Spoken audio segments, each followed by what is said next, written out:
Le 23 septembre 2025, lors de la 80e Assemblée générale des Nations unies à New York, le président de la République démocratique du Congo, le président Félix-Antoine Tshisekedi, a lancé un appel solennel à la communauté internationale pour la reconnaissance du génocide congolais.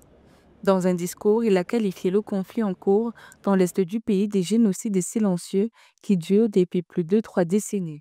Le président Tshisekedi a demandé la mise en place d'une commission d'enquête internationale indépendante pour briser le cycle de l'impunité et a appelé à des sanctions de l'ONU contre les responsables de crimes de guerre, de crimes contre l'humanité et de génocide.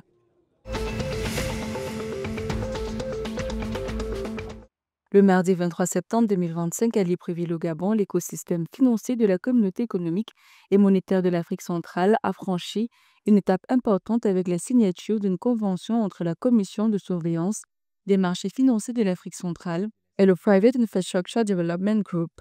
Ce partenariat vise à renforcer la régulation des marchés financiers de la région et à faciliter le développement de projets d'infrastructures privées, contribuant ainsi à la modernisation et à la solidité de l'écosystème financier de la CEMAC.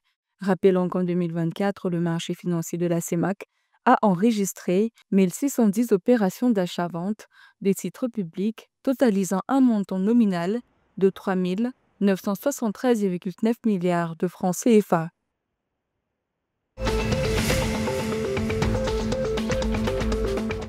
L'Organisation des Nations unies pour l'alimentation et l'agriculture, en partenariat avec le gouvernement de Sao Tomé et Principe, a lancé un projet visant à restaurer des écosystèmes forestiers dégradés et à promouvoir une production durable de cacao le 22 septembre 2025. Cette initiative ambitionne de renforcer la résilience des communautés locales face au changement climatique, de protéger la biodiversité et d'améliorer les rendements agricoles de manière durable. Soulignant que le cacao reste la principale culture d'exportation du pays, représentant environ 70 à 80% de ses exportations en valeur.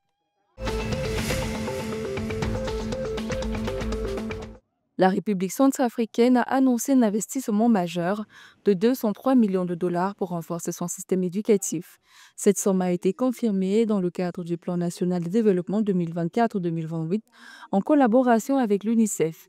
Cette initiative vise à améliorer l'accès à une éducation de qualité pour tous les enfants du pays, en particulier dans les zones rurales et les régions affectées par les conflits.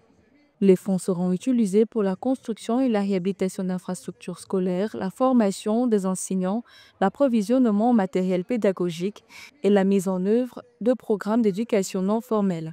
En 2024, environ 240 000 enfants étaient exclus du système scolaire en République centrafricaine, selon le Fonds des Nations unies pour la population. Cette situation résultait principalement des contraintes financières.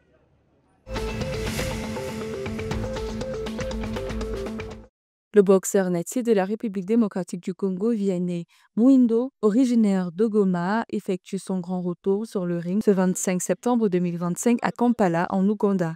Après plusieurs mois d'absence, il affrontera le pugiliste local Joshua Usinguirre dans un combat prévu en superplume. Pour les observateurs, ce duel va marquer une étape importante pour Mwindo, qui revient sur la scène internationale après une période d'inactivité.